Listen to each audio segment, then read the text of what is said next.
Welcome everybody to the Chess Lab. As you know, this is the journey to become a chess master. You are free to simply enjoy the show or join along and become a master yourself. I think that the methodology we are about to uncover and then of course apply in our study is that powerful. And the methodology was crystallized by the Russian school of chess, which is perhaps even more of a philosophy than a methodology even. This video is the first of 3 videos. This video lasts 1 hour and 13 minutes, where Grandmaster Roman Zinzi-Hasvili, very strong Grandmaster, legendary Grandmaster, he's now a little bit old, but back then he was, kicking ass, as you may say, and fantastic divulgator. I don't even know if this is a word or I just invented it, but he basically goes over what the Russian school of chess is, and I'm ready to take some notes. I don't know if you can see. I have here paper. I'm ready to take some good old notes. You guys need to understand we are about to take some time to go through what the Russian school of chess is. I should stay a little bit like that. But this is going to pay massive dividends. I'm talking massive dividends. So without further ado, let's listen to Roman Zinzi-Hasvili, to what he has to say. So let's go. Enjoy. I'm going to stop anytime I feel like to give my input. And I'm going to take notes and all that. So let's go. Someone decided to just make unbelievable noise. All right. We have made a lot of videos. You guys will excuse me, but I am deaf to one ear. Not that is something permanent, but I have a blockade or something. We're not talking about chess tactics. So the volume is gonna go way up. You guys lower it if you need to. Various aspects. We have made a lot of videos of various aspects of middle game, end game, and most of it, of course, most of all, about the openings. But I had enormous amount of requests of making DVDs to teach people how they can learn how to study and how to improve gradually. Well, obviously just playing openings correctly is not enough, and just learning certain combinations, tactics and endgames, that's not enough either, because there are other aspects of the game such as developing plan, finding the right criteria for searching moves, for searching plans. And for that, we have special school that teaches you how to do all that. And there is only one right way to do it. And that's what... So far he's saying very interesting stuff. I'm not even sure that I need or want to add anything here, but it seems like he's saying that openings, tactics, endgames, they're one thing, but the decisional process, the mental framework you use in order to actually think during the game and to make the moves is something a little bit different. And this is what I've been thinking yesterday after making the Are You Ready to Become a Master video that you saw. And I was thinking, is not perhaps what we are looking for study material? In fact, I think that after we are watching everything, I think I'm still gonna continue with the Silman Endgame course. But what I think will change is the way that we are gonna think during the game. And not only that, we are also gonna change the way we see our training. Let me elaborate a little bit. And again, we must first look at the 3 videos. This is just the first of 3 videos. But here is my idea. When you study, you are training. So imagine going to the gym, right? And you are training different muscle groups. And, the opening maybe is your chest, right? And the middle game, the tactics, right? Maybe they are the shoulders. And the end game, perhaps, is your back, okay? Or whatever. It's just examples. But when you actually play, that's almost irrelevant. What matters much more is also everything else, right? The way you think in this parallelism would be like your diet. Do you have a proper diet? Coherent with your goals? Do you have proper recovery? Do you sleep enough? But also, at the training itself, do you do progressive overload? Or you always lift the same weights for the same reps? Right? There are people that go to the gym for years and years and years, and they don't change their body at all, irrespective of their goal. Whereas there are other people that change their body quite effectively. So this is just a parallelism, of course. Don't get lost in the weeds. But I think that what I'm gonna change, and again, is not necessarily what's gonna happen because I have to see these videos, right? But I think what I'm gonna change is the way I think during the game. So, for example, I'll give you an example. I have an opening repertoire, right? It's very simple, but I have it. Okay, as soon as I finish my know-by-heart moves, right? So when my opponent plays something that is outside of the repertoire, that's when I'm going to evaluate the position. Of course, I have to learn how do you properly evaluate the position, obviously. But what I'm saying is, right now, when they play a move that goes out of my repertoire, the immediate thing that I do is like, what does this move do? Is it threatening something? Which is okay to ask yourself what your opponent is threatening, but it's not systematic. It's not complete. It's not like, okay, this is the point after the last move that I know by heart. This is the point where I do a full evaluation of the position. I do all the positional considerations, right? And of course, there's going to be a mental framework that we have to define, but I'm just giving you the idea. And once you do the mental framework and you calculate some variations, right, and you play your move, perhaps if your opponent plays a move that you have considered, you only adjust small things to that big evaluation. You don't have to really do the evaluation on every turn because it will take you forever. And eventually, if you reach a really changed position after a forced sequence of moves, let's say, that's perhaps when you reevaluate again.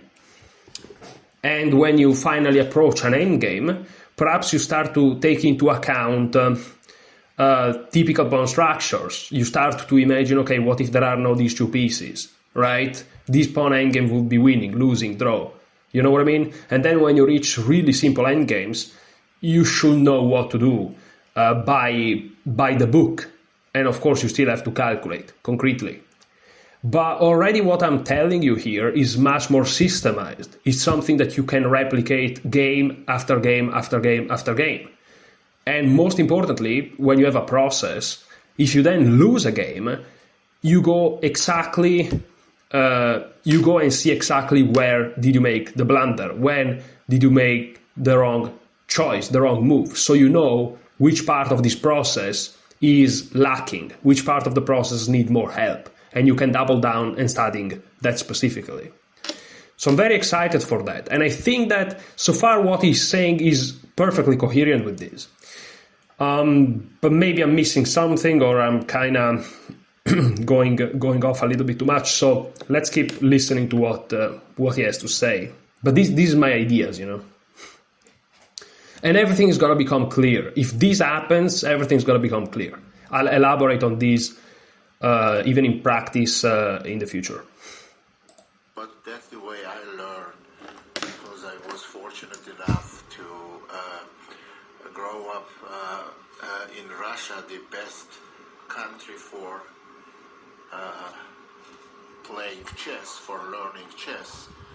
I don't know what else is it best for, but that's about it, maybe. So there is only one correct way to learn chess, and I learned it. I realized it when I saw, after I came to United States, and I saw some people, a lot of good players, even good players, they were self-taught.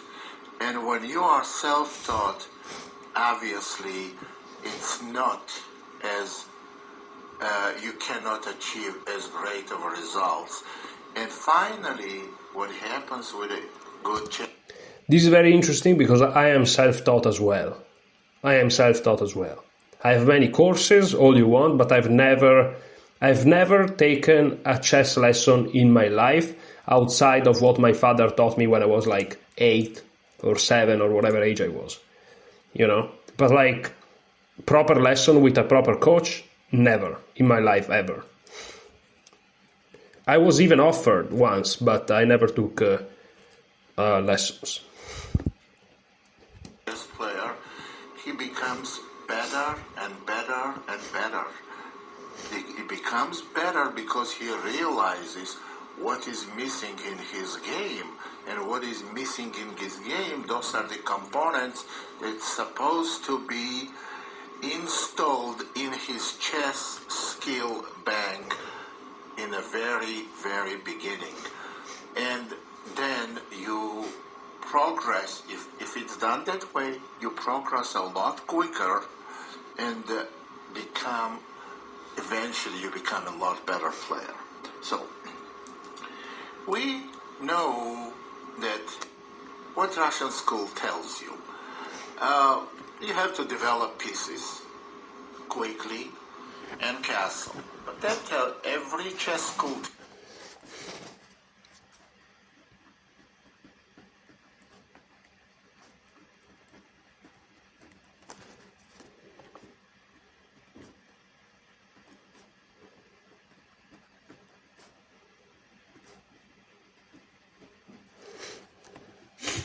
tells you this.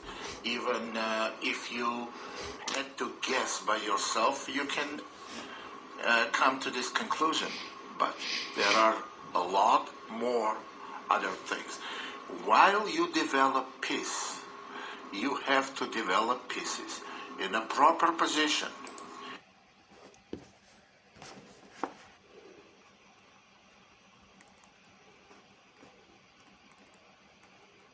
I'm writing down development.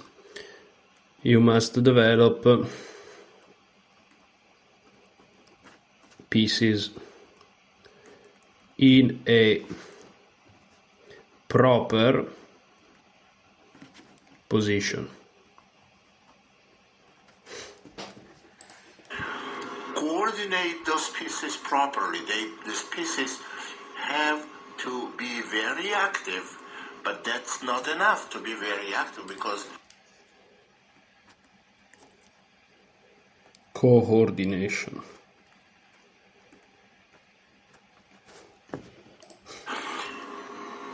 A single piece alone, if it's active, it doesn't do much well.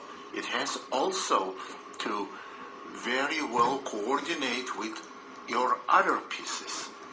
For example, when we see some development like this. Okay, so now perhaps you were not watching the video because you realize it's just me and him talking, but now he's actually making some moves on the board. So, and he has a weird board. Right now he's moving pieces on a wood board, which is connected to the computer. So when he takes a piece of the board to move it from for example, from D2 to D4, like he's doing right now, the piece disappears. Right now there is a pawn on the board, but he's in his hand. And he's going from D2 to D4. So right now the pawn is fluctuating because he's in his hand on D3, let's say.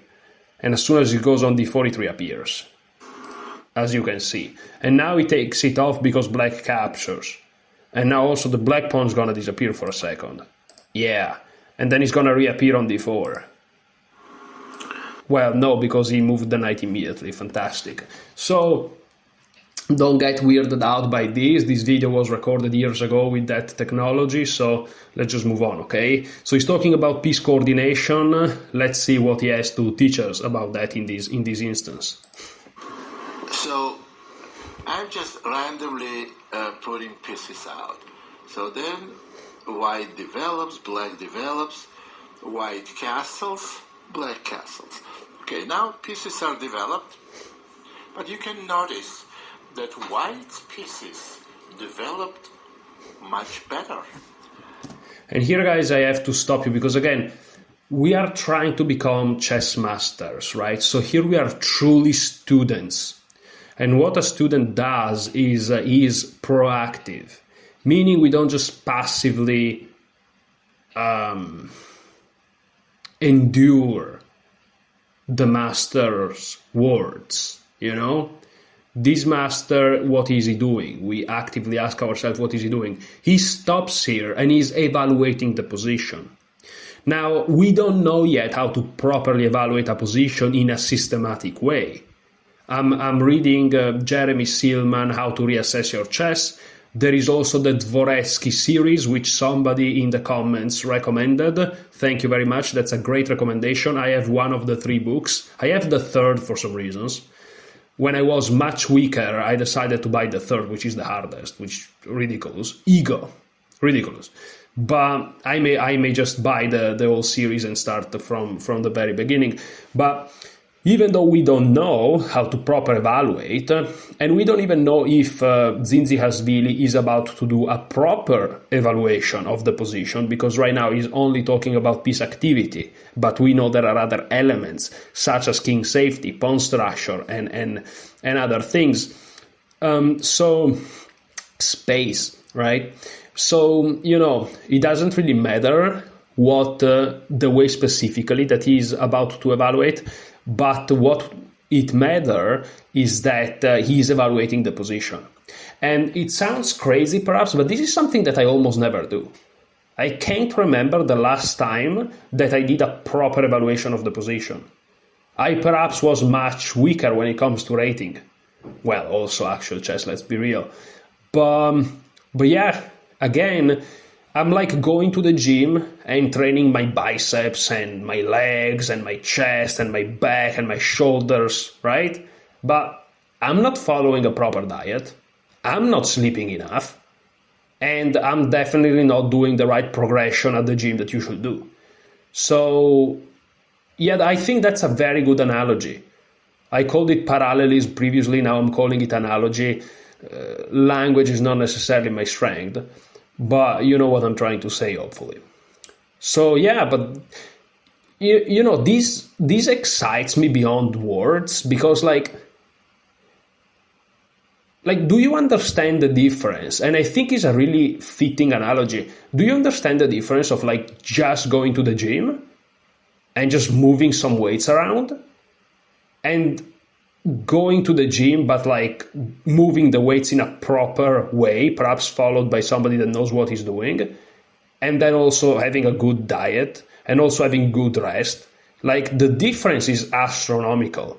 So to get back to chess, and I'm sure most of you also have my problems, it's like we are studying whatever we are studying, but imagine you also start to properly evaluate positions while you're playing a game at the right times.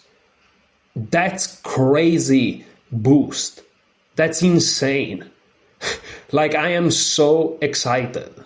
But let's see.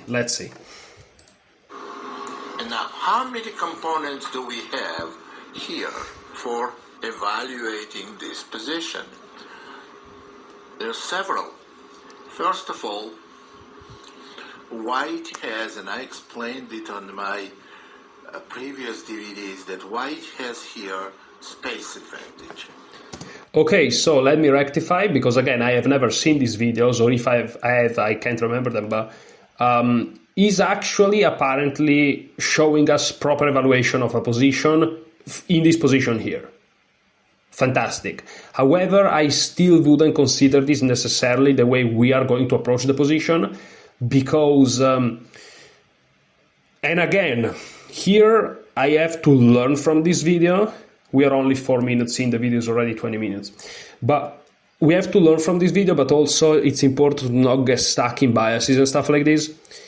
There is a master in Italy. He's called Giuseppe Tarascio. He has a YouTube channel. He's called Istruttore Scacchi, which in Italian means chess coach.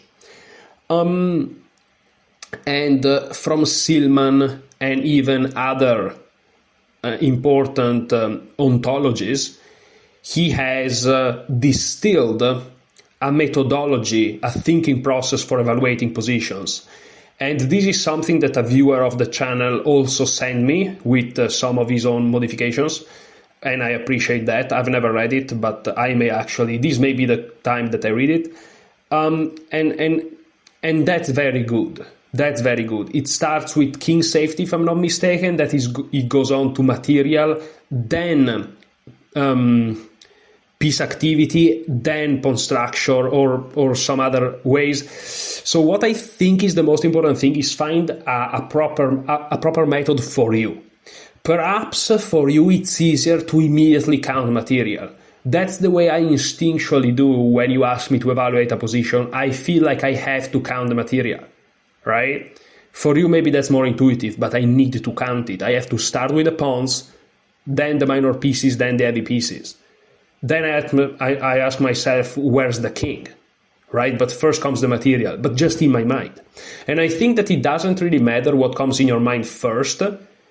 It doesn't matter what you do first. What matters is that what you do first, you always do it first. Like if you count material first, always count material first. If you think about the king safety first, always think about the king safety first. That's what I'm saying. That's why here is starting with the space.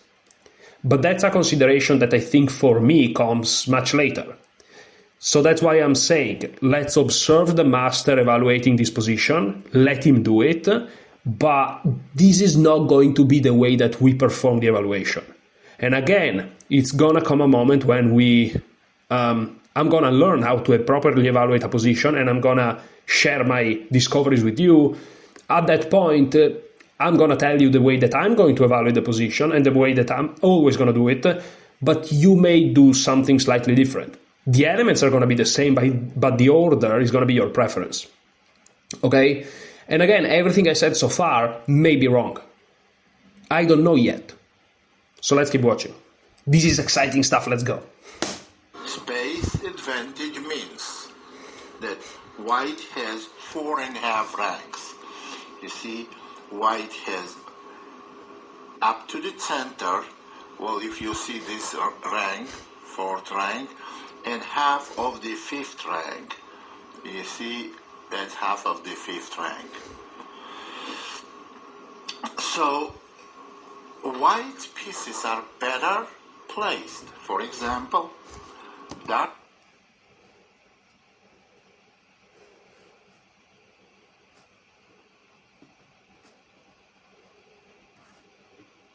So I'm writing down space advantage, column, more ranks, parentheses, question mark, parentheses.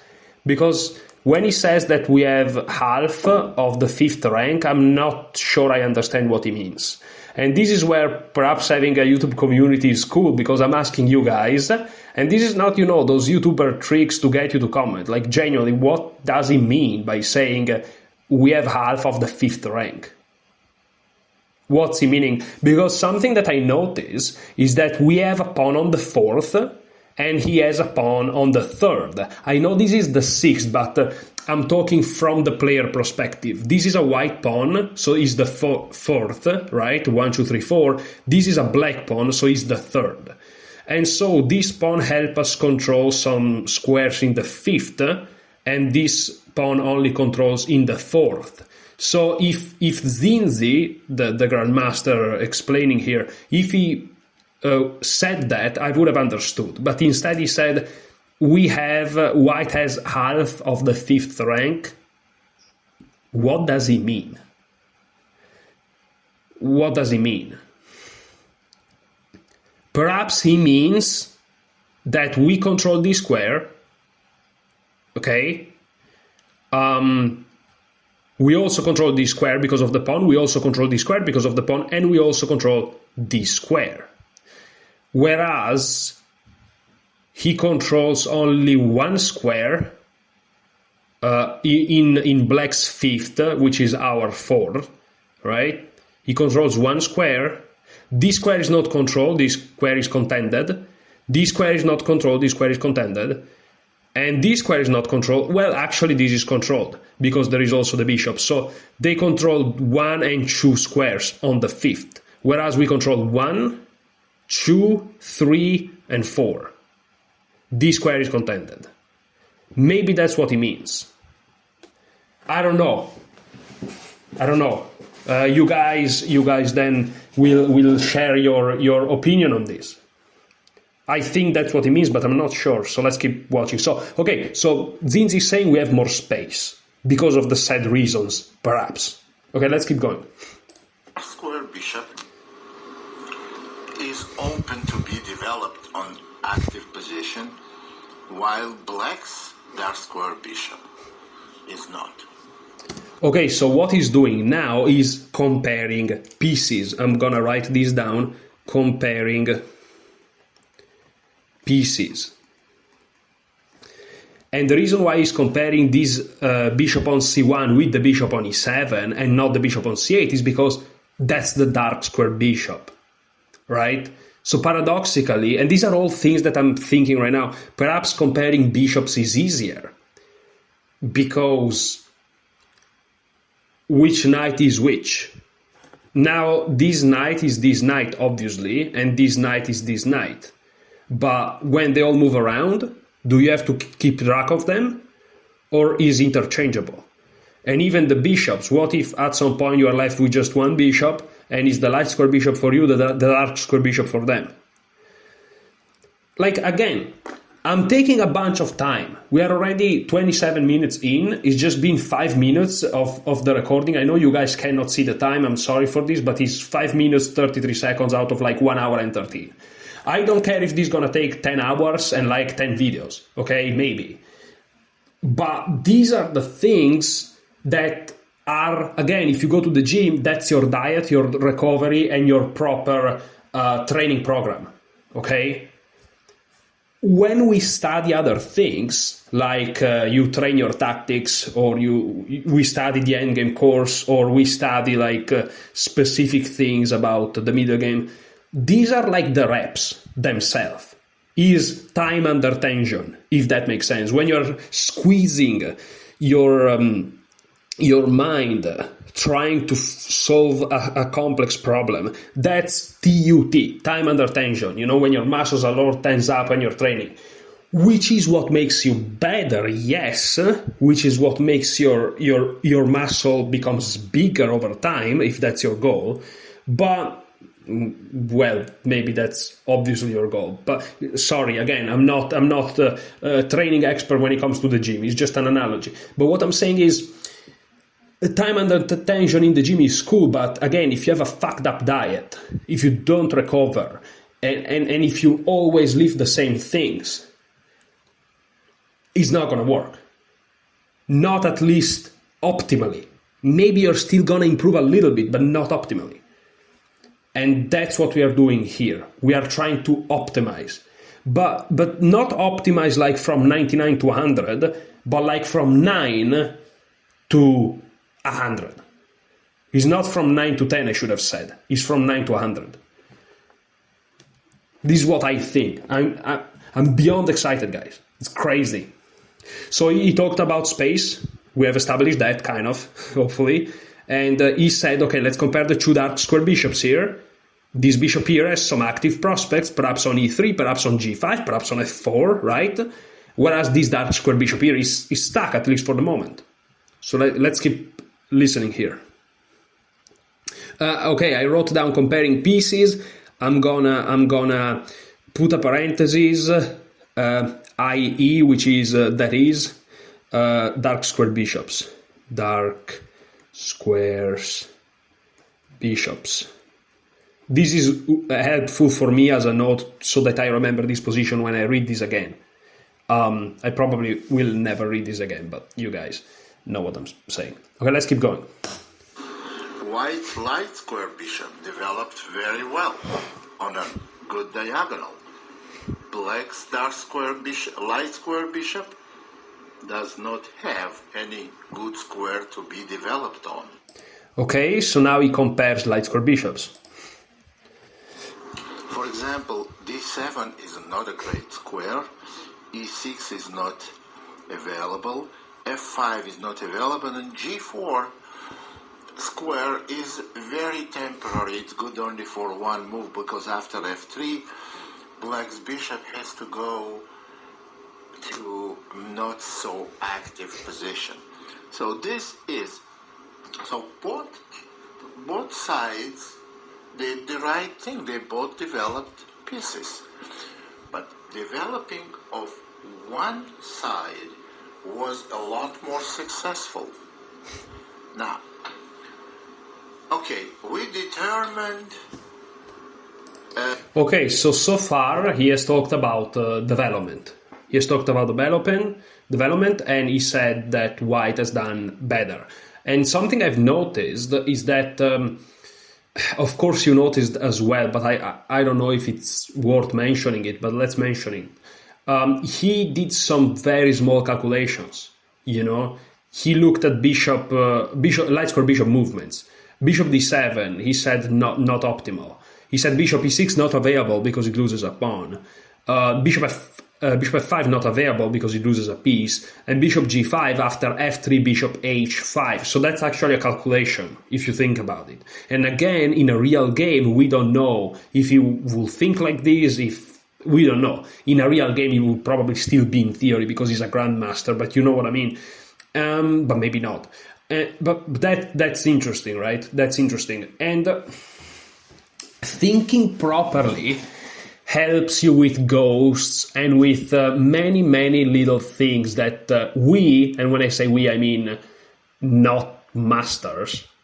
So you can be a 2100 FIDE, you're still included, my friend. Or you can be a 500 on chess.com and you're included. But what non-masters do is, like, for example, in this position here, I'm thinking, oh, but what if black takes on d4, right? And then plays bishop e6 or something. Or I think, what after bishop g4, f3, bishop to h5, so this variation, right?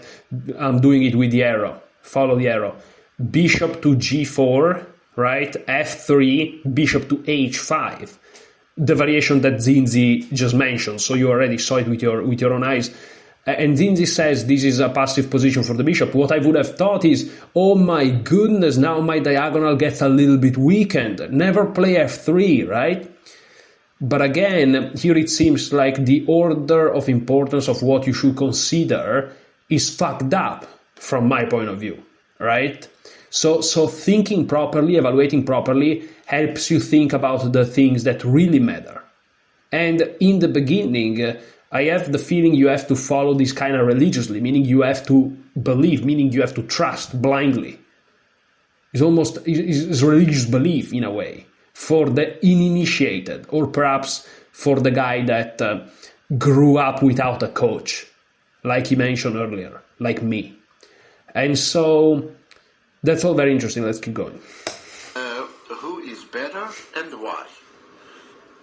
Now, that's far from being enough. Now, what do we do? Very interesting. Very interesting. He's not saying that black is worst and white is better. He's saying these considerations we just did are far from being enough. Okay. So I'm gonna put space advantage and comparing pieces under like development. Then I'm gonna do another arrow. Not enough. Okay. But again, this is not that important, even though I'm writing it down. That's why I repeat to my brain, it's not that important. And I'm telegraphing my brain right now. Let's keep going. And what should black supposed to do? It's a simple, clear-cut logic. When you have space advantage, you have to try to gradually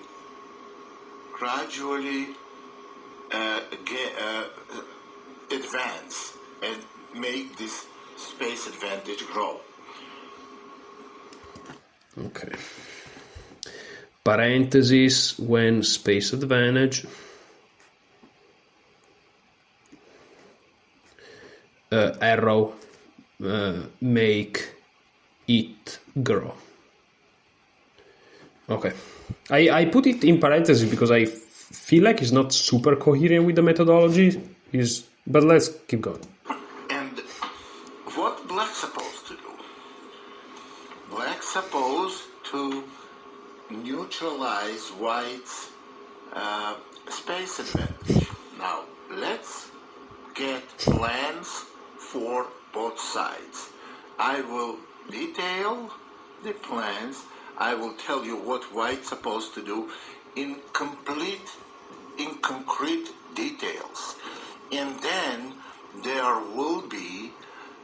you will have definite 100% correct plan, but you will have several ways to follow with this. If you gave this position to very strong players, what the different strong players will pursue, maybe place differently this position. I have to stop because I have to clean my nose. My apologies for this, drop in dramatization of the video, but anticlimactic, I should say. But very interesting what he just said. Very interesting. Like he's gonna tell us what the plans are, but the execution of the plans may vary, and it still may be effective.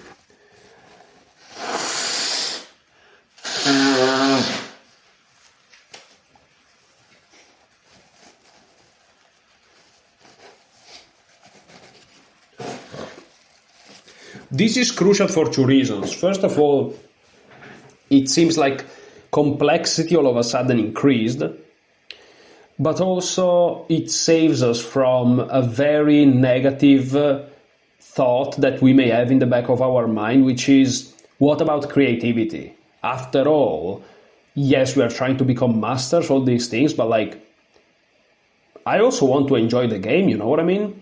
And this allows for that. So yeah, let's keep going. But they all will be within the plan. I'm just gonna explain it to you. What white has to do, obviously, you cannot think about gaining space advantage before the rule number 1 that everyone knows, and if you don't know it, you are not supposed to be watching this video. You're supposed to conclude I'm not supposed to watch this video. Now, what I will say is that you should have all your pieces developed, but maybe not. Development. White's rook is not developed. White's bishop. Okay, I can watch the video. That's what the right answer. Is not developed. The other rook is not good, and queen is not developed. So, first of all, we have to conclude our development and bring all pieces in the game. And again, let's take one good player, what he may think he has to do. If anyone would think that let me go now f3, g4, and try to expand on a king side, this is a terrible mistake. This is bad, and this is a wrong plan. But once you know... This is so crazy. I just now remembered. Many years ago, I played a game against a player that was at the time much stronger than me. He probably was like 1800 and something, or perhaps even 1900, but at the time he was like, wow, one of the strongest players I've ever faced. And at some point I had some pieces developed, I was castled. Relatively similar situation, like not like this, because it was a D4 opening, but and very different from this. And I remember thinking, and I had an option to just keep pushing my pawn and take a lot of space. And I remember thinking all of a sudden, wait, why shouldn't I just do that? And I was like, what? And I just did that. And eventually I got crushed. And to this day, I always wondered, was it right? Was it wrong? Right? Because of course you can check with the engine, but the reality is move by move, I did nothing like tremendously wrong. So the evaluation doesn't really change much. So the engine doesn't really help you much. But it turns out I was wrong, because I should have prioritized finishing development. And it's crazy because if you think about it, it's so simple, right? But again, student mindset. If any of you think that there's anything actually simple here, like I'm talking in practice, you're crazy. Like things may be simple in theory, but they're not simple in practice. Because again, there's no structure in the way I think during the game. But now I'm here to fix that. We are here to fix that. So guys, that's amazing. I know I keep saying it, but I don't care if this is just one of 5 videos of me reacting to this video. We are doing this because this is gonna pay dividends beyond your imagination. Let's keep going. This is what everyone's not doing, but we are. Let's go. What your wrong plan is, the right plan is, then there are several ways to go with it, and none of them will be mistake. But you have to use criteria, your goals. So, sorry guys, again, I'll interrupt as many times as is needed. You need to use criteria. This is methodology. He's basically saying it. So, and this also, I think we have been negatively affected by engines, perhaps, in a way. Again, engines have positively affected us. I'm talking about the average players, not the top players. Like me and you, literally, us. But we have been negatively affected too. Like, for example, if you think about it, what does the engine teaches you? Mainly, first and foremost, what does it train you to believe in a Pavlovian manner? Like it positively reinforces you, and on the flip side, negatively reinforces you in the opposite belief. What does it teaches you, the engine? Well, the engine teaches you, in most positions, especially opening middle game, it teaches you that there is just one right move, which is the best engine move. Only in endgames there are multiple moves in certain situations, right? But even then. But that's not how chess has been played forever, right? And truly strong players, even today, sometimes they enter some slightly worse positions, right? -0-2, -0-3 if you're white, because they throw their opponent off, their opening theory I'm talking about. And we are talking about like 2700s, right? 2650, like super strong players. And they can get crushed, right? And that's crazy. That's crazy. So, yeah, let's stop with this engine nonsense. I think for a while I'm not going to use engines, guys. Again, I love the engine. I really love the engine. I'm not one of those people that say, oh, the engine ruined chess. I love the engine. I really do love the engine. But at the same time, I think that I'm at a stage of my chess progression where I need to not use it. I think. Yeah. I really think so. So yeah, I think I'm not going to use the engine for a while. Wow, that's scary though, because it gave me so much sense of security. But I feel like that's what I need to do. But I don't know, let's keep going. I would say bishop f4 will be okay, followed by queen d2, followed by rook d1, followed by rook e1. This is correct way to of the correct ways to play, and this is within our plan. Well, but that's not the only plan, of course. You don't want to go bishop e3 because give black a tempo with knight g4. The other correct plan, you may play knight takes c6, b takes c, and then play bishop f4, intending to develop the same way. And on top of everything, you may intend to play e5. Now you see, you have to know within the Russian school of chess, there are many different components. I need to stop here because I just figure this may be complex to some people. And this is the beauty of the game, like it's not black and white, right? The reason why he took on c6 with the knight, at first I was thinking, wait, that's weird. What does that has to do with the concept of developing, right? We want all of our pieces out. Yes, but also if you want to play e5, which is a little bit different from f3 g4. Remember, he first showed you f3 g4, but that doesn't come with tempo. That has nothing to do with the center, which we know is crucial. This move comes with tempo, hits the center, and also if black takes, you can tell his pawn structure is terrible, because the double pawns, if you don't know it, I'm telling you right now, the double pawns are not catastrophical, but isolated double pawns are much worse than double pawns. And we are also exploiting the advantage in space. They cannot go here, they cannot go here, they cannot go here, and they cannot go here. I'm talking with the knight. They can actually technically go to g4, but g4 seems a little bit iffy. But the thing is to play e5, which again is much different from f3 and g4, and to know that you must know other things. So again, chess is complex. We are not finding some magic formulas here. If anything, our workload is just going to improve. But to play e5, you had to remove the knight here on c6. Because if you play e5 b4, the knight just takes, or even the pawn. Probably the knight, because we would have a knight here, so things will get very complicated after knight takes with tempo and perhaps with transpose. So probably knight takes. That's really advanced, guys. If you didn't follow, it's fine.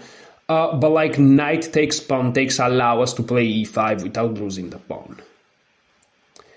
And that's another way to exploit our space advantage, right? But we are not going really for an attack. We are just, again, it's complex, right? So let's keep going. Then is a pawn structure. Now, how you integrate all these different kinds of ideas in one game, in one thinking? Well, we know that double pawns are not necessarily always bad. They are bad, for instance, I will show you the position. Those double pawns are not that bad for black, but these double pawns are very bad for black, because those double pawns are just isolated. And these double pawns now, they are part of a three-pawn chain. Three-pawn chain. So, okay, so what you're doing, but you cannot play here for pawn structure, neglecting development. No, we are doing knight takes c6, pawn takes, and now bishop f4. So we continue developing and want to get e5 to try to isolate it, black's double pawns. So this is on the list of things that are very good for white. That's another way to play. Now, what is the other way to? Are there any other ways? So the reason why he does the variation knight takes c6, b takes c6, bishop f4 is because He's basically giving a reason why the bishop is on f4. So he's not just developing, he's developing with purpose.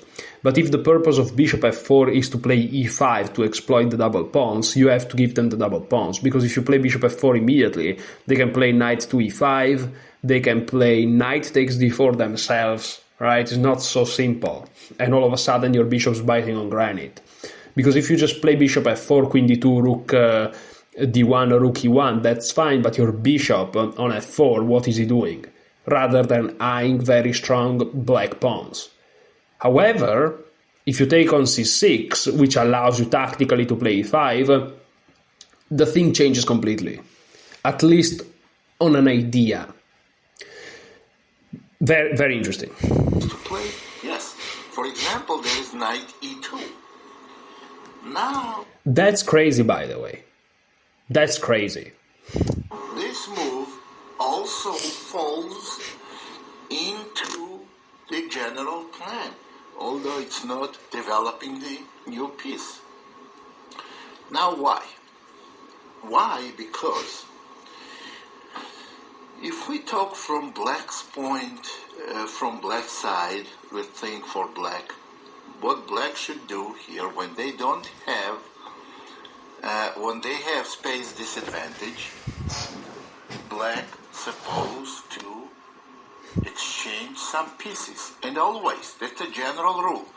When you have space disadvantage, it's difficult for you to place pieces on good squares because you have limited number of squares. And then you will have to try to exchange some pieces. But that's exactly what white does. White does the opposite to interfere with black's plan. They do this, and then they're going to continue development.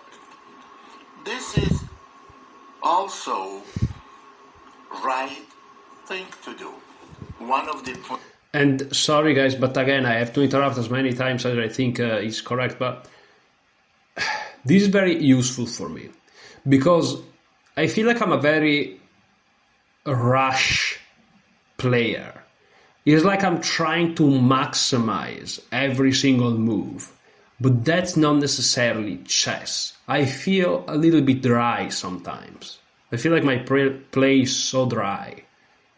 Like I feel like every move I have to find the only possible best optimal move, right?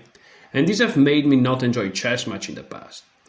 And again, in this position here, I will consider knight d to e2, the move just mentioned, right? The central knight going back, a terrible thing to do, but it's just logical, right? And again, if you turn on the engine, perhaps you say, very good expression of the engine, but it actually makes sense, right? And of course, don't get too focused on the specific move here because you may never see this position, but I'm talking like a concept like this. Very, very interesting. Right, so knight e2, bishop f4, or knight takes c6, followed by bishop f4. Those are all logical continuations. But I can assure you that there is no way anyone can find logical continuation without assessing position correctly. So what do I have? What my advantages? Crucial, absolutely crucial. You must evaluate. What my disadvantages, and based on that you build logical.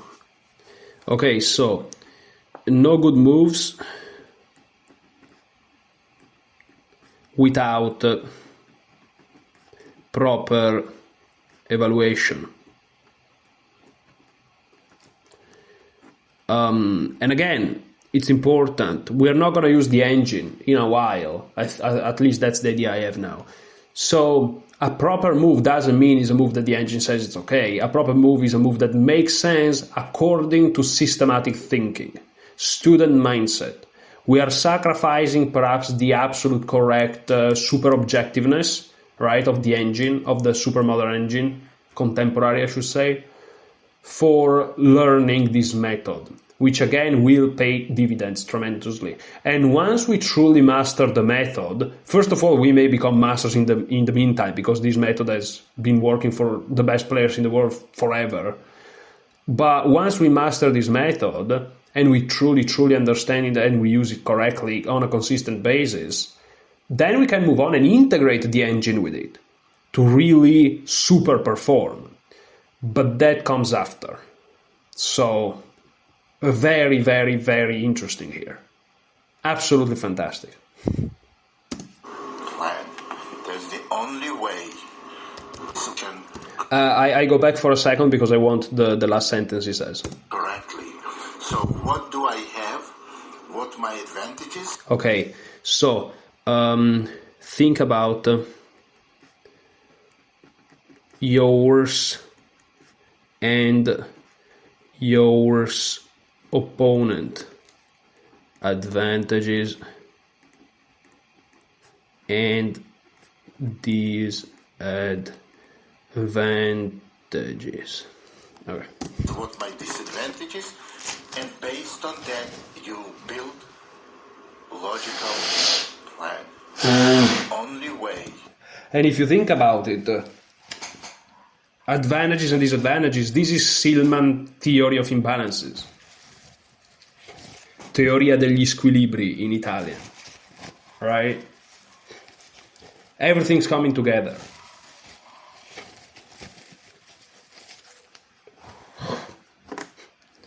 Silman's method is the Russian school of chess.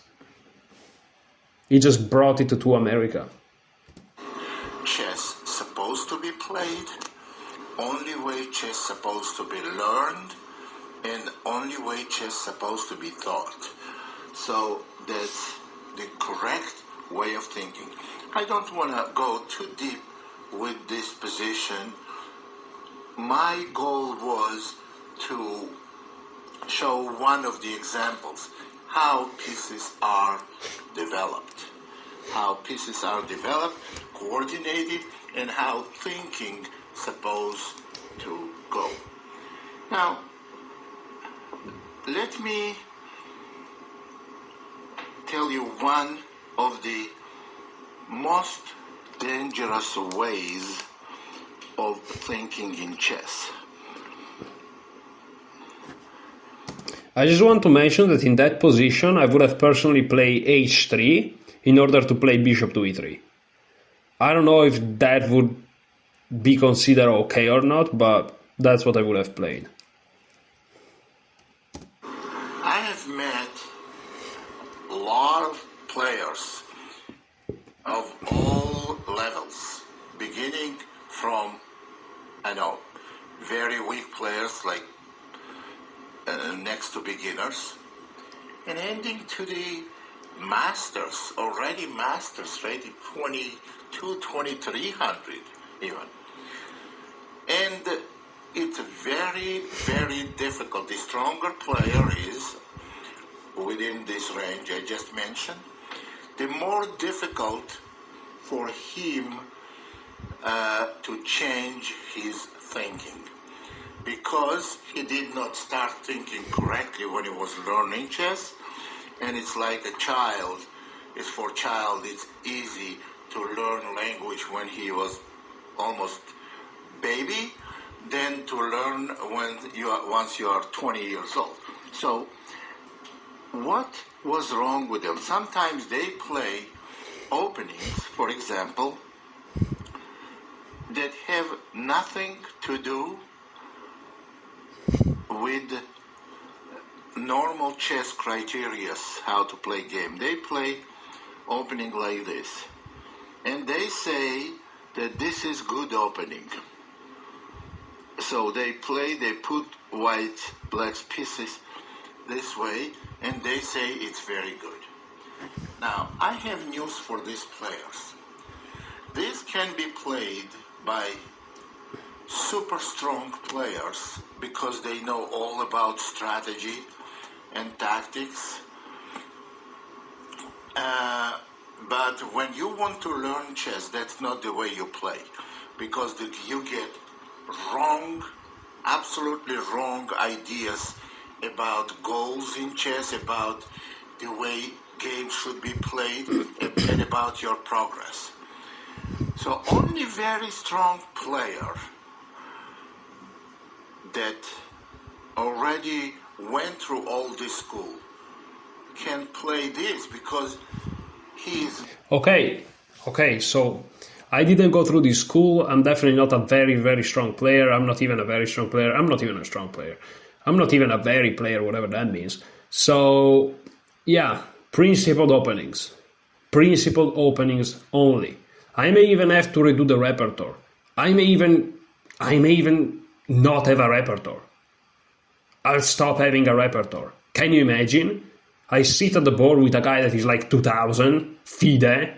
I'm 1972, meaning I can lose points. And I just play e4. No preparation, but following correct thinking process and the Russian school of chess.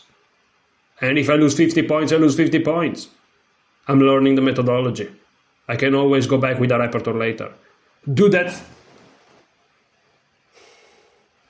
What's going on?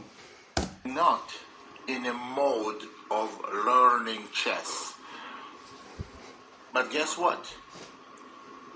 Strong players that know game very well, I couldn't find anyone who was willing to play this position for black. So therefore, that's a bad way to play for many standpoints. Because, first of all, you are not going to learn anything about it. By the way, when he says very strong players, here he means like very, very, really very strong players. Like this guy hung out with Fischer, okay? This guy hangs out with like Soviet super grandmasters of the 80s and the 90s, right? When he says super strong players, he means like legends of the game, like Kasparov, Karpov, Ivanchuk, like, and many others that are perhaps not as famous. About the game. Secondly, you are getting wrong ideas of priorities in the chess and in development. Priorities, a concept I mentioned earlier. Priorities, very nice. And most importantly, you're just going to have bad position. So this is not the right way of thinking. So chess...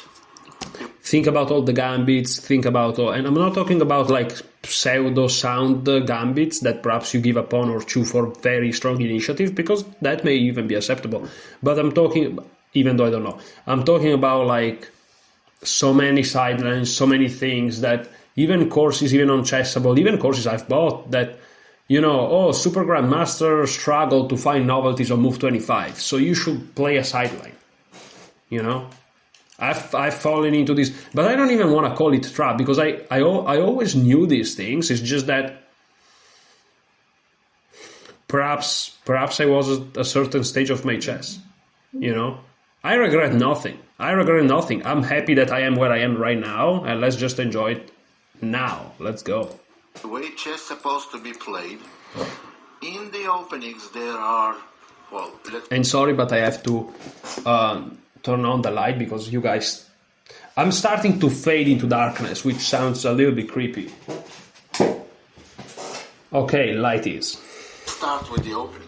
Every part of the game has some general rules.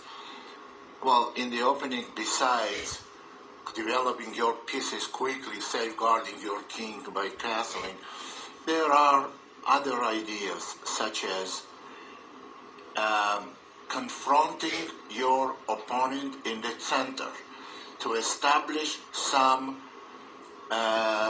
space for you. So you cannot be, for example, that's why we don't want to play for black like this and being very cramped. This is very bad position, and I'm going to tell you that in the hands of a strong, experienced player for white, it's almost sudden death.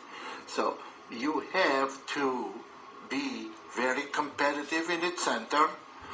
You have to be aware of quick development. And those are like ABCs of what is opening about. But we are not going to go through various different openings, and I'm not going to teach you how to play openings on this DVD. No, we have done that already, and we will do it in the future as well. But I'm trying here to get some people to start thinking correctly, and to be taught chess correctly. Bro, of all the videos that there are, of all the material that there is in existence, I perhaps found the best piece of media that is perfectly for us. Sorry guys, but I have to say this is a talent, because like we are overloaded with information, and I've perhaps found the best. That's crazy. I was fortunate. I had great teacher when I was starting playing chess. When I started playing chess, and I had a great teacher, and I thought, wow, and he was so clearly explaining me everything that I just told you myself. And I thought I have the best teacher there is anyone in the world.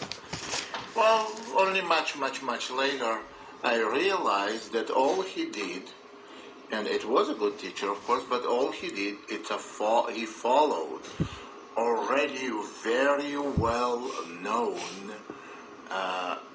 developing very well-known ideas of how to teach chess developed by Russian chess school. But why Russian chess school was on such a high level comparing to any others? Well, Russians are much smarter than any other nation? Absolutely not. The reason why was because the chess was the number one activity, maybe in chess, in Russia, and it was put on a very high level of importance by government. So government couldn't entertain people many different ways and give them a lot of pleasure in life some other way. So they developed this great chess school. They hired the highest level professionals, and they put it scientific way. So, and once they endorsed this way of learning chess and teaching chess, it showed results. Well, along with the support of the government, Russian chess players started using this school, and they were a dominant force for many years in the world, and they still are now. And that's what I think is the most important reason for Russian domination in chess from, from 1920s to current days. I would say to current days. Well, now let's start talking about different ideas and different important points of Russian chess school. So, at first, of course, you have to learn for very, very beginners. They have to learn mating patterns. They have to learn some tactics. You have to learn combinations. But whether you like it or not,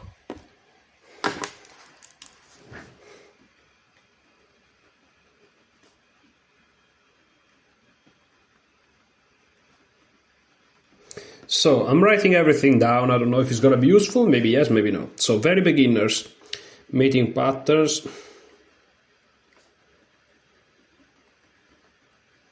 tactics, combinations. Eventually you go through this stage, and there are millions of books that will teach you all different combinations, double attack, pin, and we are not going to go through this. I'm not going to show you all different kinds of combinations because we already went through this. We had DVDs on tactics. But once you have, probably by the time you watch this DVD, you already have some training in tactics. Later on, I will talk to you how to just give you some helpful tips on the calculations.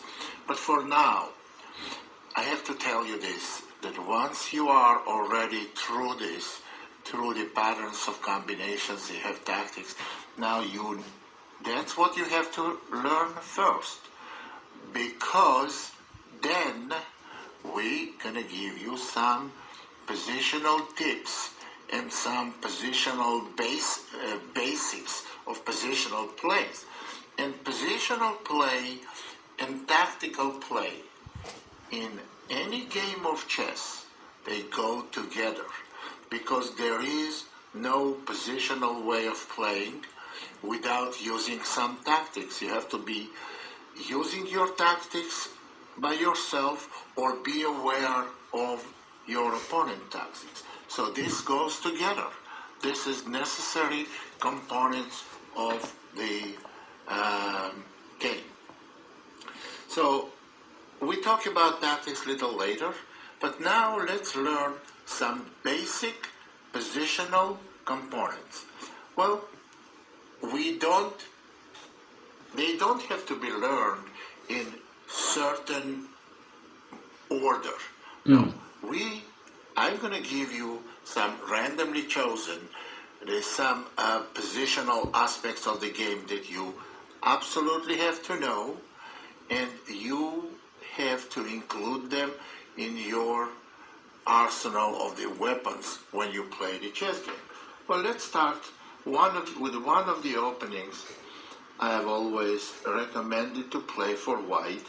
It's a Scotch gambit type of position of two knights defense, knight f6, e5, d5, and realize my goal in this now is not to show you how to play this position, but this opening, but to show you how to capitalize on some positional advantages and why they are so important. Bishop b5, knight e4, knight takes d4, bishop d7, bishop takes c6, pawn takes, castling, bishop c5, f3, knight g5, f4, knight e4, bishop e3, castle, knight d2, knight takes d2, queen takes d2, and on bishop b6, knight b3.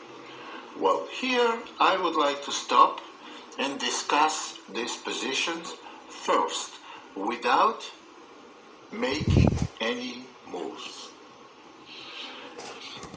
So again, very important, he is now evaluating. So once again, evaluation. Because he said, so I'm rereading my notes. No good moves without proper evaluation. Think about yours and your opponent's advantages and disadvantages, which is, again, theory of imbalances by Silman in a way.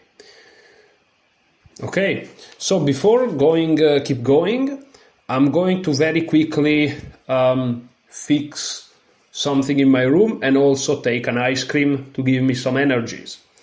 And then I'm gonna be back. I'm not gonna stop the video, I'm not even gonna pause it, so you're just gonna see me disappear from the webcam for a second. You can use the right arrow on your keyboard or your finger by double clicking on the right half of the screen to skip 5 seconds to 5 seconds. And you can do it many times fast and it skips a lot. So you don't have to endure this silence, which is very boring obviously. I'm not gonna edit because I don't want to edit, but you can absolutely skip it. So you don't have to close the video and waste and not enjoy the future beautiful and useful explanations, you can just skip the boring part. So I'll be back in a second, guys. Remember, just skip it.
Okay, so I'm back, not with an ice cream, because I found perhaps something even better, which is bread with chocolate, which is probably the most underrated combination of foods, like, in existence.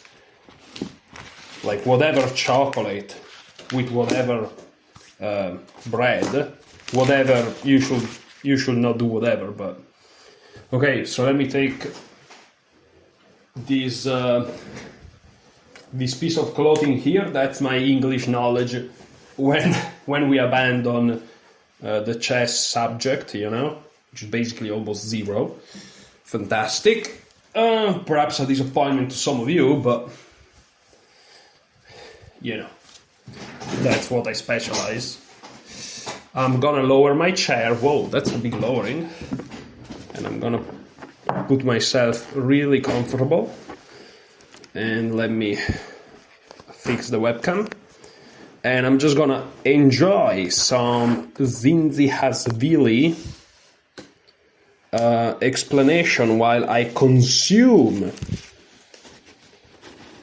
while I feast on my food. Okay, that sounded very dramatic, and that was the intention, of course. And okay, let's just go. White has here significant advantage, and why? Black has double pawns. Sorry, here he says immediately the end, the conclusion. It tells us immediately that white is a lot better. Now he explains why. So this is the evaluation now. But that may sound like I'm contradicting to my own statement I just made a little while ago. The double pawns, if there's 3 pawns and they are not isolated, they are part of a chain, they are not a problem.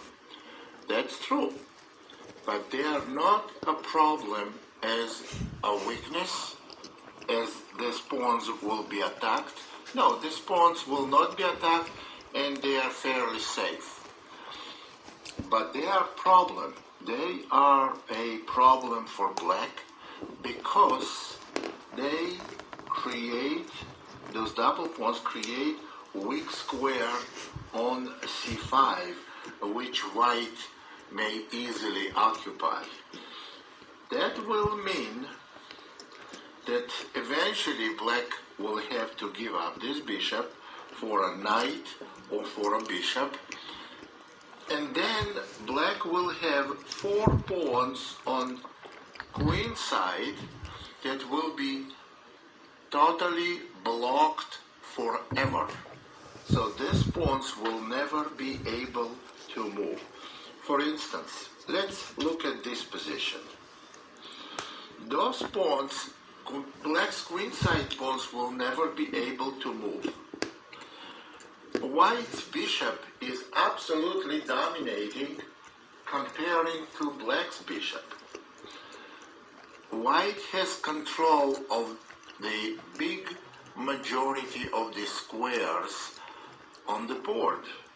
Not to mention weakness on a7, even if black pushes this pawn, this a pawn will always be a weakness because it's isolated, it's all alone, and needs one big piece like a rook or queen to defend it. So black will have a good bishop on f5, but let's compare. This is opposite color bishops, and don't make mistakes. Opposite color bishops, you heard probably the most of the time is a draw. No. Opposite color bishops are very, very dangerous positions in the middle game. And here, even though black has relatively good bishop on f5, white bishop is better. Black has absolutely no plan to improve their position, nor they will ever have in this game. What white will do, white may try to seal the queen side. Actually, this is already sealed enough. Rook f2, and try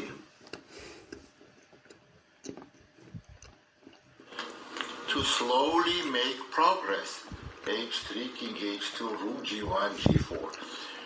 This is all possible because of... First of all, everything that he's saying is super instructive. This is not the starting position, by the way. The starting position was quite a while ago. But if you think about it, you want to play g4, right? So of course you have to play h3, g4. But if let's assume that the king side is now where the operation has to be, that's the new chessboard. So he first develops there. He plays h3, king h2, rook g1. That's development in a way, and only then he goes.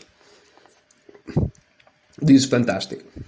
I think I'm concluding something tremendous, which is chess is not about how many things you know, but is applying the few good things that you know well, that you should know well. That's crazy. Bruce Lee quote incoming. The total domination of their central area of the board and total blockade. So double pawns, besides being weak or being attacked, they may have another problem. Double pawns may have a problem of creating weak squares, creating outposts for your opponent's pieces. And that's exactly the case we have now. This position is bad. Now, let's go to the original stage of this position. Well, we had something like this, and suppose black plays queen d7. Now we need to put some piece on c5, but we will lose a knight. We cannot do that, so we bring another piece that will help us. Sorry, because I lost myself a little bit. I'm gonna go back. I was thinking about chess, but something else. Let me go back. The case we have now. This position is bad. Now, let's go to the original stage of this position. Well, we had something like this. And okay, so this is the original position. The one that we got in the beginning. The one from the Scotch Gambit type. Let's see.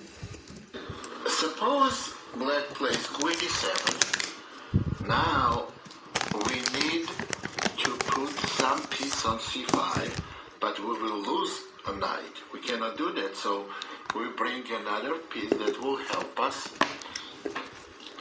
It's in general what the plan is. And the reason why we like to put the knight here, because if black takes, it's bad.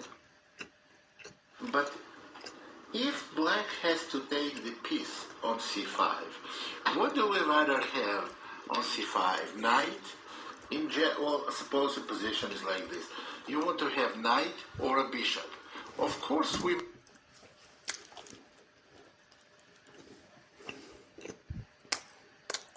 I have a feeling he's going to say knight, but I'm not sure why.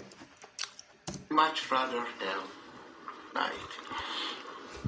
But why then why we play the knight here and not the bishop? Oh, this is very interesting. I'm going to explain it to you. You have to go knight here and not bishop there, because if you put the bishop there on c5, black does not have to take. Remember, the king is on g1, so black's bishop is pinned. Black can go queen e6 or can go a5 and try to go a4. And we need knight and the queen to stand here to protect the bishop on c5. And that's tying up a lot of material to defending this bishop. Of course, if we knew that black is going to take, we would play bishop c5.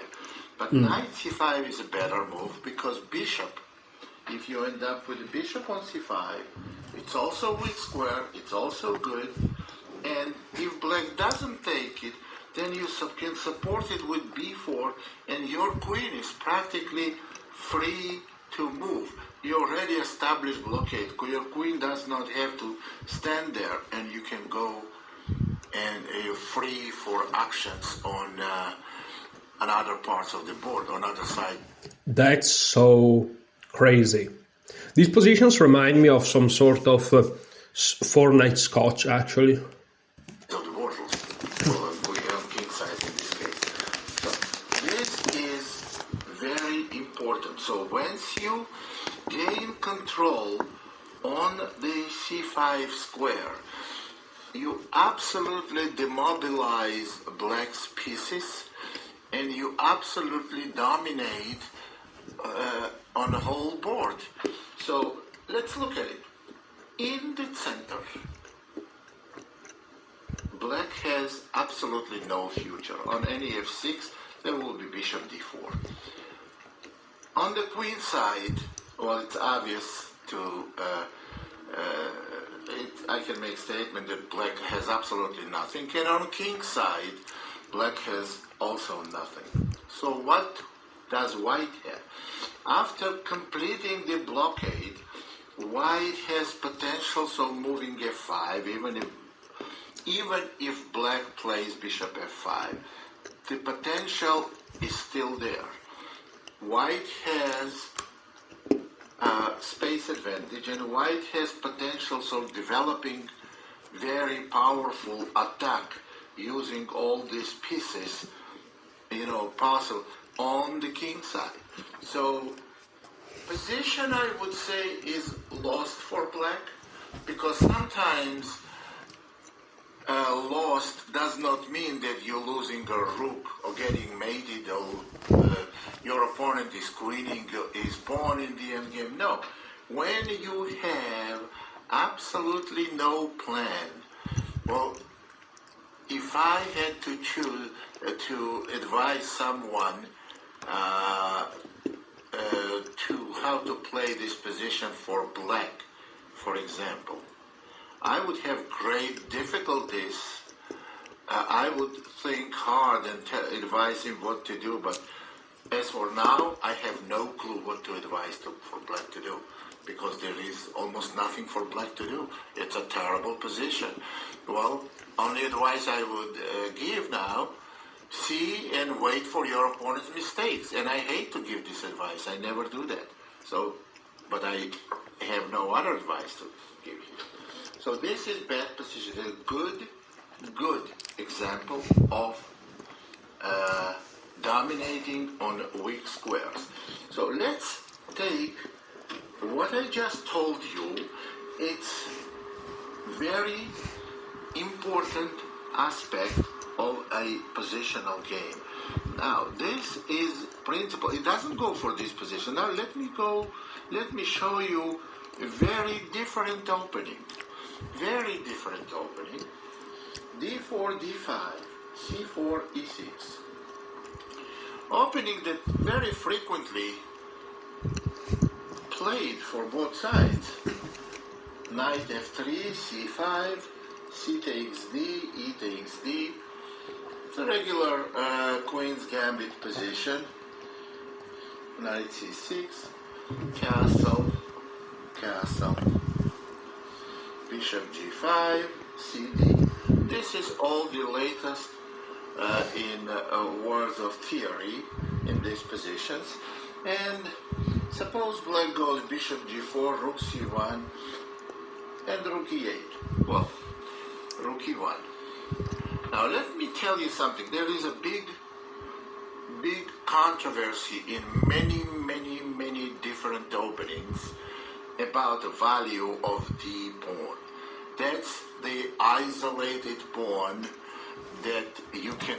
Okay, so to just follow the thinking process here, he's basically saying that he explained some things, and he was like, okay, if you are a very beginner, you have to do mating patterns, tactic combination, but then you have to learn some basic positional concept, and he thought about the double pawns, right? And now he's talking about the isolated pawn. Evaluate isolation of this pawn few different ways. Well, more than one way. First of all, this pawn, as may be seen here, is a weakness. Can be attacked, and white has nice outpost on d4 for knight. But on the other hand, this pawn also controls some central squares, e4, e4 square, c4 square, and also black gets gaining some space because of that, and may try to play this position for activity and for attack possibly to develop. This was played by many very strong players and still is. And position is very playable. But one of the strategies white may use in this type of positions is this. Now you see black does not have a weak pawn on d5. d5 pawn is obviously not weak. Suppose black protects the pawn. But what do we have is c5 and d4 squares, outposts for centralized pieces for white. White is... This structure here will be the c6 d5 structure. Technically those are hanging pawns, but in general this is c6 d5. Going to have centralized pieces. But that's going to be the same blockade as we just seen in the example of two knights defense. But what do we do here? In order to make this blockade very useful and effective, do we put the knight here or bishop here? Of course. So, well, this is a little bit different from the previous example. I will still probably put the knight, I think. Because again, there's always the same thing. We can block the knight, sorry, not block the knight, but support the knight and do all these things. Also, if we put the bishop and they don't take, we just have a knight randomly standing on a5, which is on a4, which is a pretty bad square. And the knight doesn't have a future. Again, same thing as before. If we knew they take, probably with the bishop, but we don't know. So, yeah. Knight stands on c5, much better. Yeah. But I prefer bishop c5 move. Shocking. But this is instructive, right? I thought that the knight was better, and now a very strong grandmaster is going to tell me why I was wrong. So that's how you improve. Let's go. Because of the fact that knight stays on c5 better, I would play bishop c5. I would exchange dark square bishops, for example, and then I put my knight on c5 and queen on d4. Then you see black is totally blocked on queen side, and white can slowly gain a lot of pressure on king side. That's the idea of blocking. Very, very instructive. Because also in that position you can force the trade of the bishop, because the bishop is on e7. So if they take, they help you. If they don't take, you can take and then go there. In the previous position, I don't remember it specifically, but they could probably just go away, right? So that's huge. That's huge. And then you still occupy the d5 square with the queen, which is like a bishop, but even stronger. And you just dominate the board. They don't have a dark square bishop. You have a dark square bishop, which is your queen. Kinda works like it. Very nice. So blockade is one of the very important aspects of the strategy. Well, once you have this position, now getting there, you're going to have all kinds of tactical solutions here. You may have all kinds of combinations after you go b5, combinations on white rooks on c-file. They can be very active. Also some tactical shots that have to do with a pin. So their tactics may arise a lot later. Same was in two knights defense that I showed you position just before this. Actually, I gotta tell you this, I had those type of positions in tonight defense very frequently, and most of the time on a higher level, when I had them, my opponent will just may resign, and on a lower level they will continue to play, and eventually some tactical shot will decide the game. So this is good example of. When he says lower rated level, maybe he means like 2300, because these guys are super strong grandmaster. So he may be talking about some Soviet master. That's crazy. Like, imagine what we can do with this knowledge. Let's go, guys. We're in the right place. Let's go. Let's keep moving. But hard work is required. You guys think that this is... I'm afraid some of you guys think that this is like some magic solution. No. Like, these 3 videos, we are going to watch them and all that, but then it's time to work, I may buy the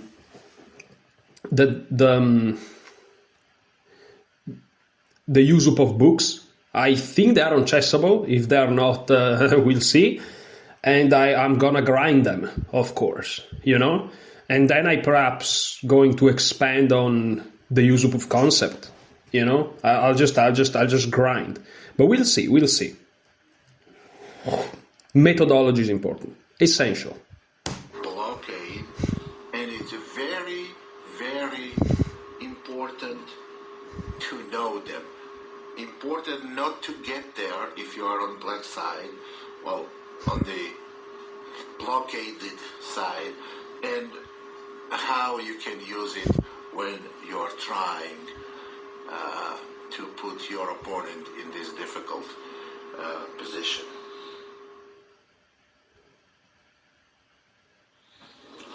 Very often, I was told by various players that they like to attack. They like attacking positions. They like to attack always, and no matter what the position is, to play for attack only.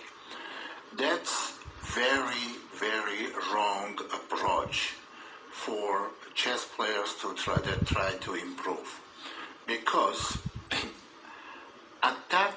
attacking your opponent's king position has to be properly prepared by the strategy you chose by positional play. So attacking has to be very well justified, and if it's not very well justified, most of the time it's disaster. So let me give you few of these examples. Well,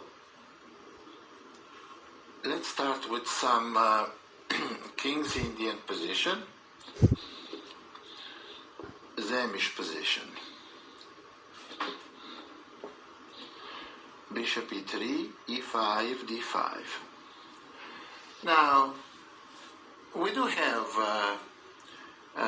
DVD on Zamish Zamish attack, and very frequently we see that black is trying to play f5 here. For example, if black plays knight e8, queen d2, f5, we do play castle, and in case of knight d7, we play e takes f, g takes f, and we go for g4 and h4. Now, this is the kind of attack that is well justified and it's correct to play. Now, I can give you many different examples when it makes a lot of sense. And then I will give you a lot of examples when it makes some examples that it makes absolutely no sense. Well, let me give you different examples. For example, d4. Yes, because this only apparently, right, contradicts when he said that, remember, f3, g4 attack idea in the very first example, right, the very first position. Whereas here he goes for it, and he's like, why? Well, let's see. Same Zamish attack. Knight c3, bishop g7, e4, d6, f3, castle, bishop e3, c5, d5, e6, queen d2, e takes d, e takes d, and suppose black plays knight d7. Now,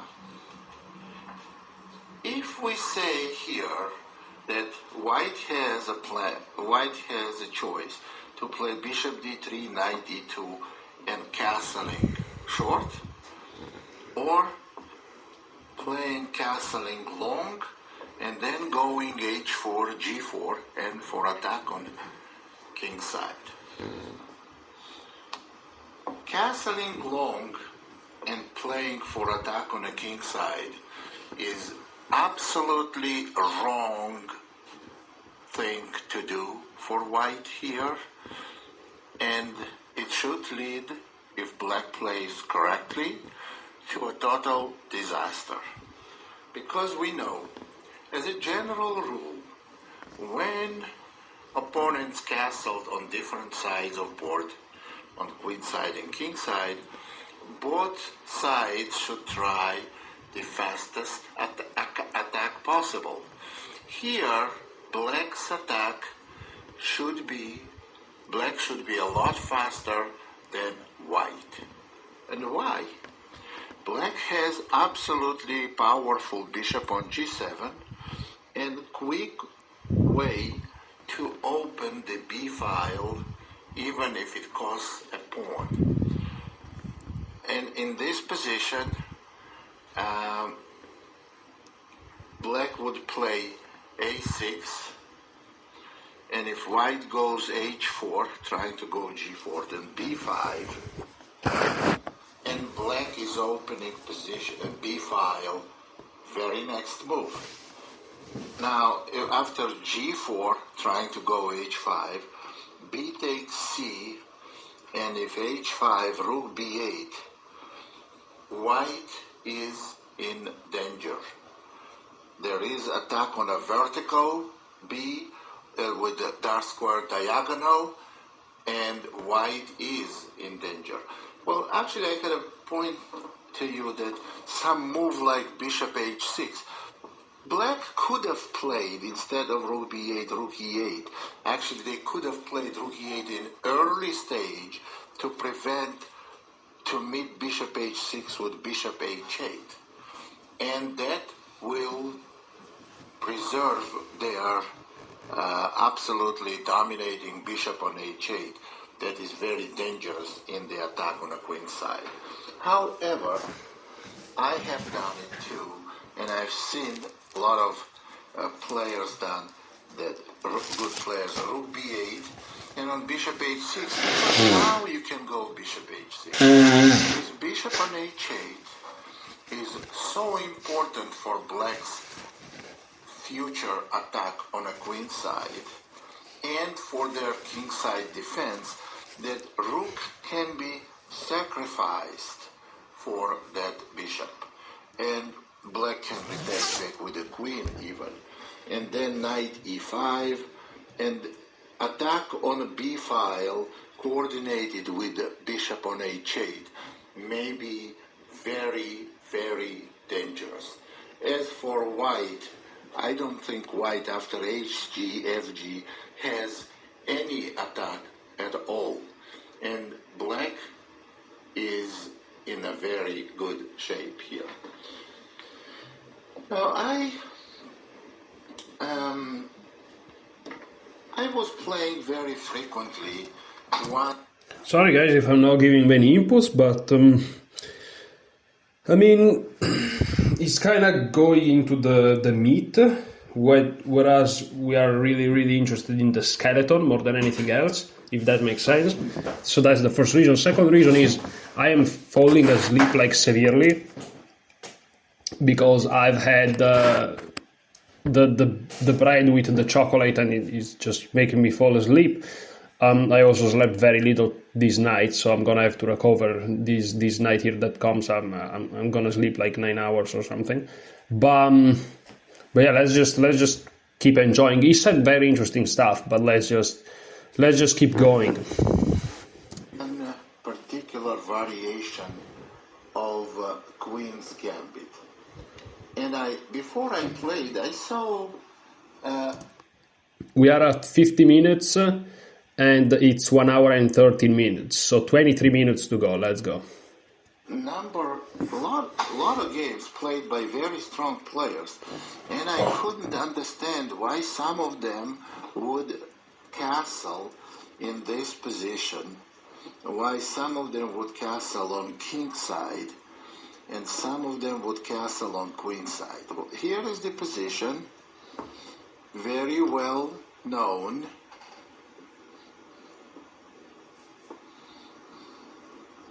Position. In this position, black should go rook e8, and that will be actually. Believe it or not, I know this position, and I think that, of course I know it. Zinzi has a free video on YouTube. Well, not him, someone that pirated the course, but Zinzi is like, yeah, from this position you can go either castle or long castle, but I don't know if it was this specific position. Let's see what he says. Normal way to play. Now, I've seen this type of games.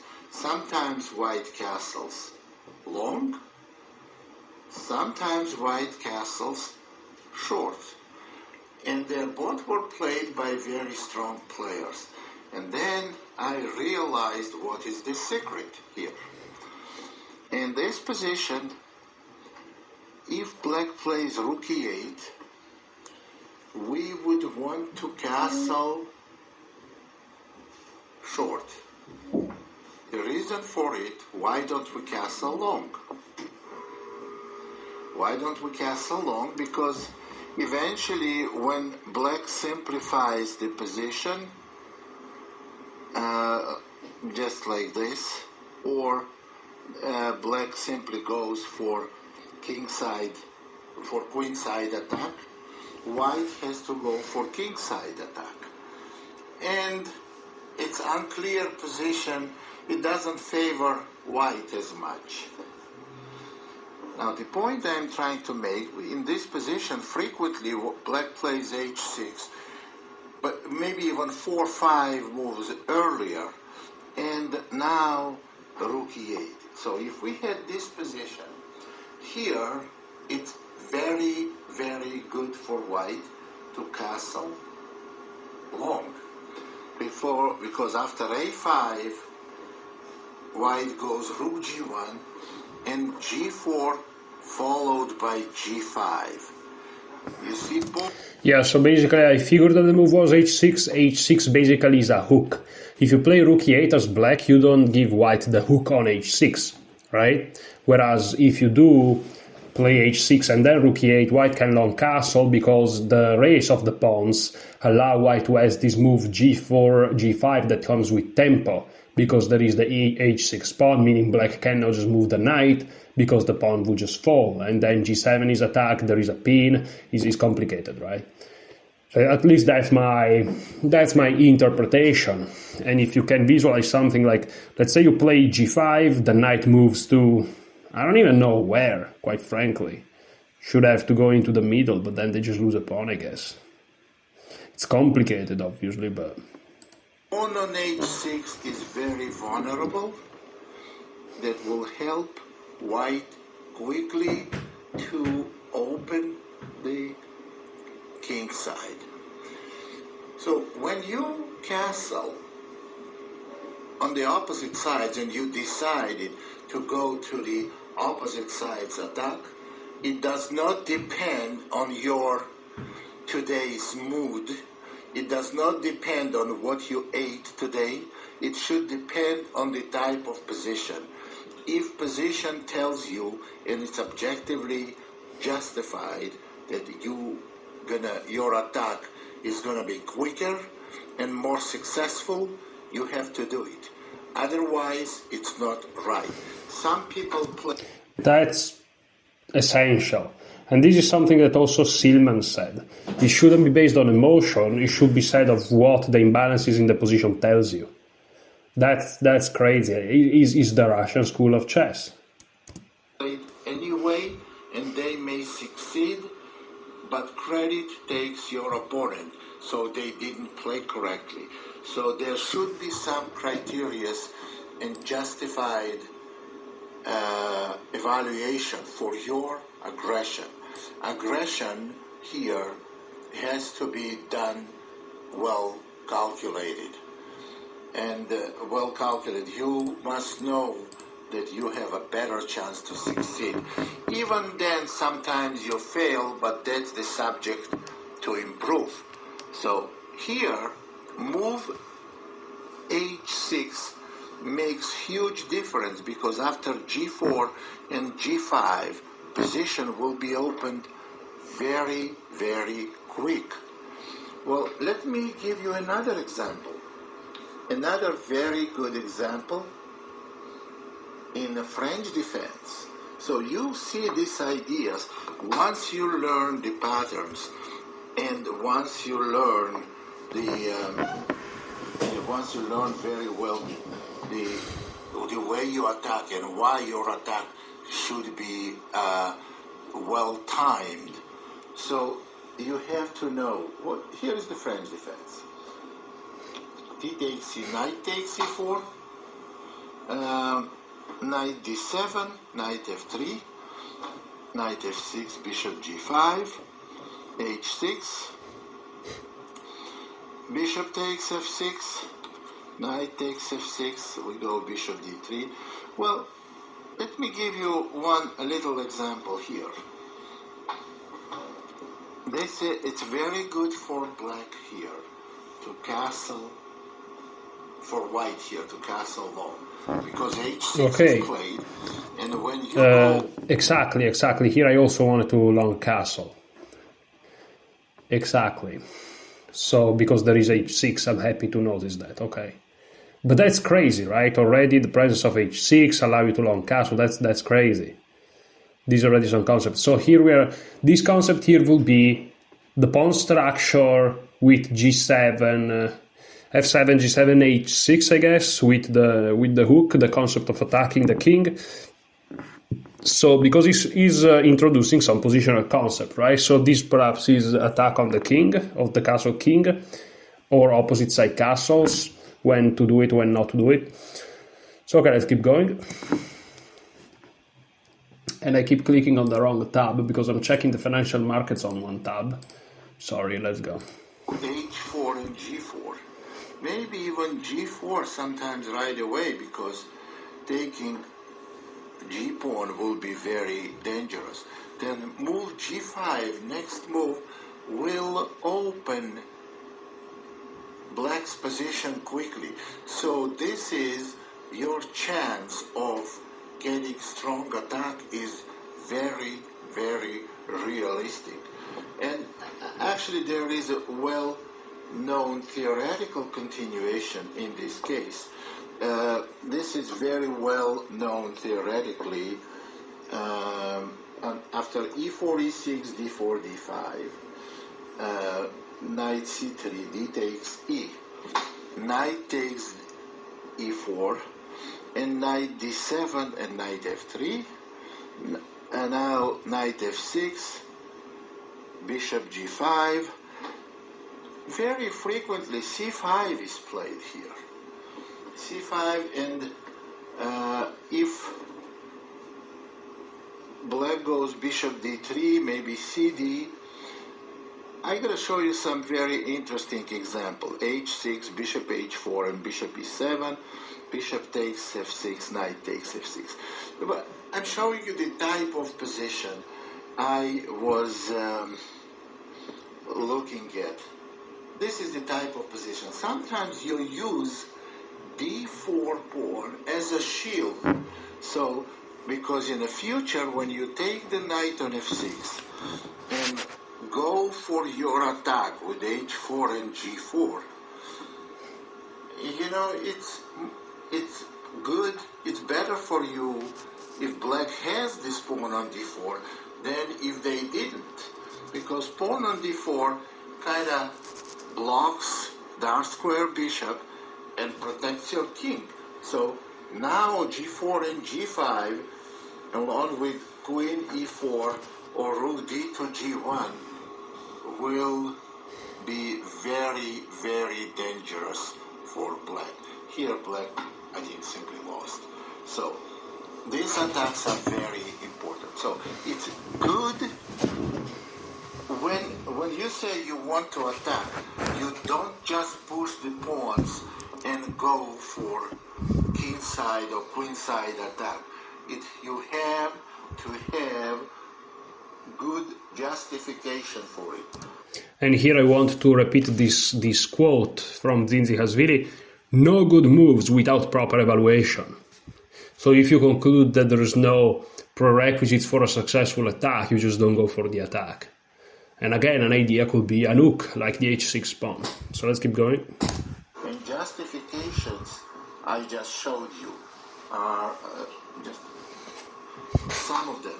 So we see a lot of different attacking patterns.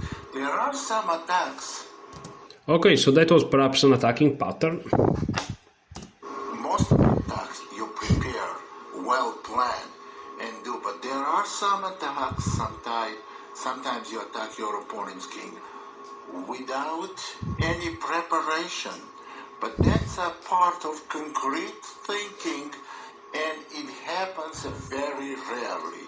So you should disregard that part, because you want to learn everything that is well planned, well justified, and you have to be able to explain it to yourself verbally without moving pieces. Why? Okay, so importance of verbal explanation. Importance of verbal explanation. Column: you must be able to clearly explain why to yourself.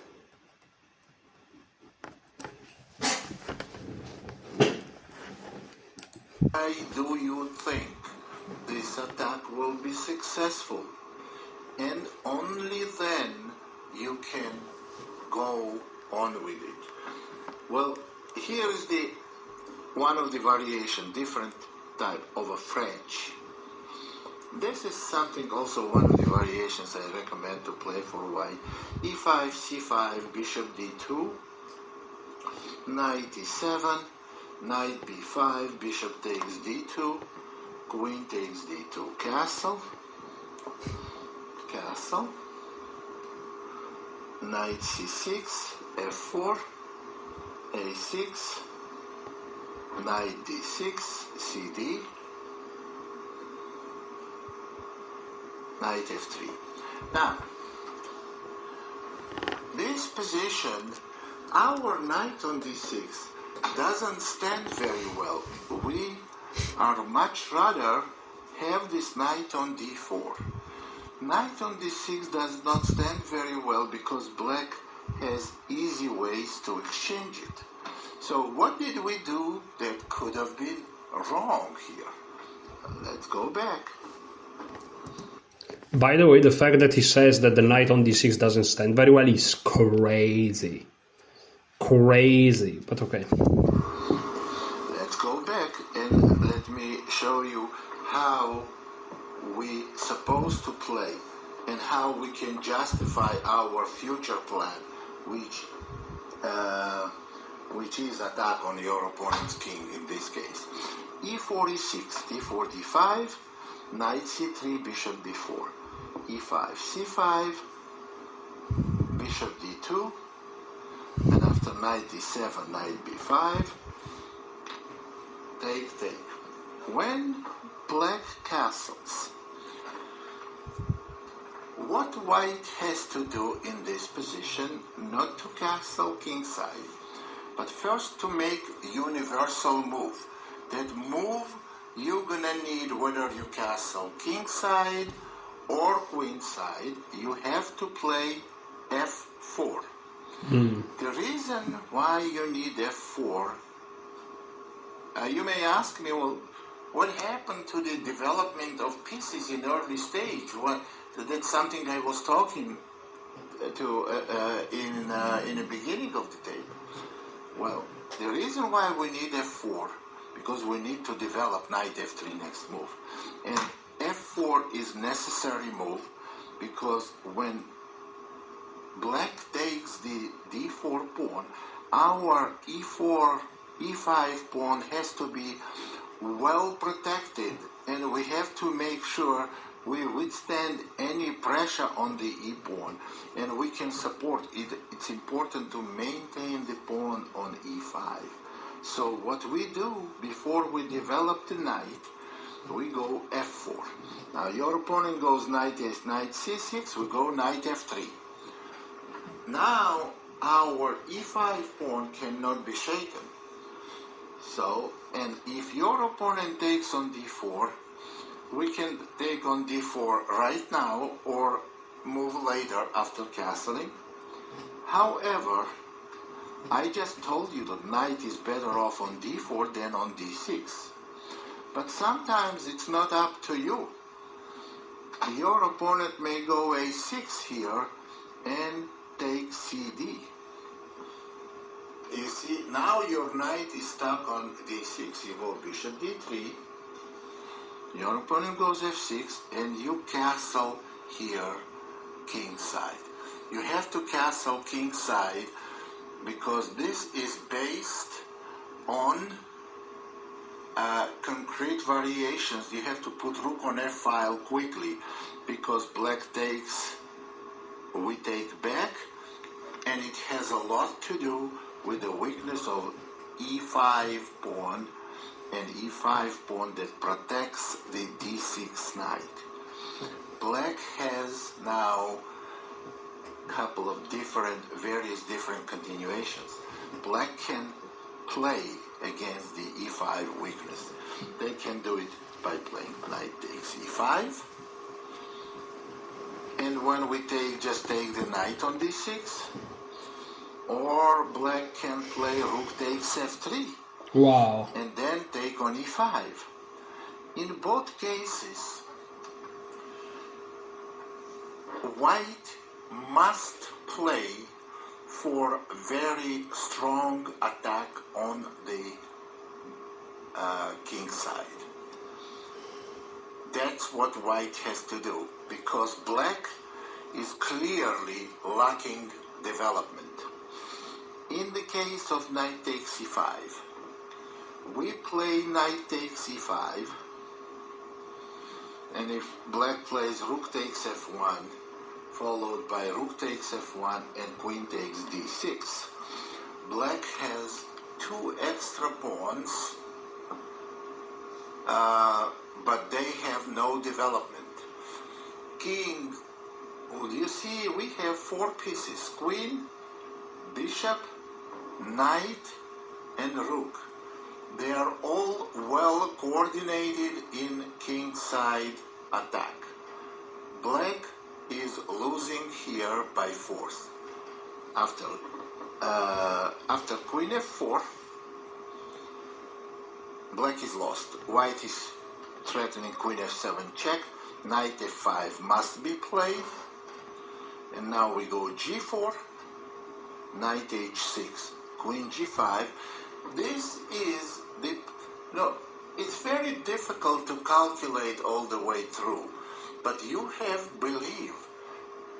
You see, here's what Russian chess school is teaching. They teach that when you have such a great coordination of the pieces against the king and there is very little defense, attack should be successful. Now, there are two cases. If your attack is not successful, there may be two reasons why it has not been successful in these types of positions. So based on the logic and based on the study that teaches us that it has to be successful, you have to win this position. If you didn't win, there must be two reasons. Reason one, you didn't, and most common reason, you didn't perform perfectly. So you missed somewhere easy win. And if you did that, that's the area you have to polish. That's where you have to make adjustment and improvement. And reason two, it's a very rare case, and it's exception. But exception is so minor that I cannot even take it seriously, and I don't really want to discuss it because I have seen maybe one or two of them in all my life out of hundreds of thousands. So we shouldn't even take it in consideration. In this case, you go queen f4, you're threatening checkmate. Knight f5, g4. Now knight has to move and protect f7 square. Knight h6, and after queen g5, black is totally hopeless and helpless. Rook f6 coming, and rook takes h6. There is absolutely no defense. On bishop d7, rook f6, and rook takes h6 simply wins the game. On king h8, you play rook takes h6, followed by knight f7, and on queen e7, you simply play bishop takes h7, winning the queen next move. If king takes bishop, rook takes h6, and if king h8, then simply knight g6. So this black is losing. But here, this is actually very good way to see why attack should be successful. And this is the way to prove it, that when we have so many overwhelmingly active pieces, we have to be successful. But the other way black can try to take advantage of weak e5 pawn is it's if they played here in this position, if they played rook takes f3, knight is on d6 here, and if they played rook takes f3. But on rook takes f3, one of the possible continuations, and actually it's very interesting continuations, rook takes, knight takes c5,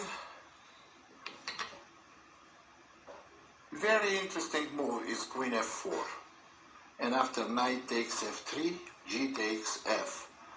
Now here, black's position looks much less dangerous, not nearly as dangerous, but black has 2 extra pawns. Well, this position is about equal. Black has to play knight f5, because on queen f8, queen takes h7, bishop takes h7, and if knight f5, white can play bishop takes f5, e takes f. White has very strong knight. On d6 they may go rook e1, they have good position, or white may try king h1. This is actually very dangerous move for black. Okay, so he's going on and on talking about this type of attacks. You know, let me adjust on the chair. I'm literally falling asleep. Thankfully the video is almost at the end, 3 minutes to go. And yeah, let's just watch until the end. Because on move like on after queen f6, which looks like more or less sensible move, knight e8, it wins the game, because after queen e7, knight takes g7, simply wins. I'm going to just show you quick continuations here. Queen takes... On queen there is rook g1, but I wonder on king takes. Knight is obviously bad. So if king takes knight, notice if black doesn't take the knight after knight h5, white is going to have overwhelming position. So, and after king takes g7, rook g1 simply wins black's queen. King h8, black will get mated, and on king f8, they lose a queen after queen check, and on king e8, rook g8 check, followed by rook g7. That wins a queen, and if king goes to f7, then queen h6 also wins the queen. On queen f6, queen takes h7, followed by rook g6, and there is no other way, because on king e8, same rook g8 check, followed by rook g7. Well, this shows why attack is successful. But in both cases, because before we proved that attack was successful, I pointed to you. There is a logical explanation. Explanation is right there. We have overwhelmingly active pieces, but that's not enough. Just to have an active pieces, you have to make sure, in order for your attack be successful, your opponent's pieces must be passive or not as active, and then you have to prevail. If your opponent's pieces are also active, it's okay, but then you don't sacrifice 2 pawns to go for this attack. Here is the case. The reason why we sacrifice 2 pawns, because we are a lot more active and we have coordinated attack on opponent's king. Every attack, you have to be able to justify. Every sacrifice has to be well justified in every position, and that's the only criteria sacrifice has to be based on, besides, of course, the concrete calculations.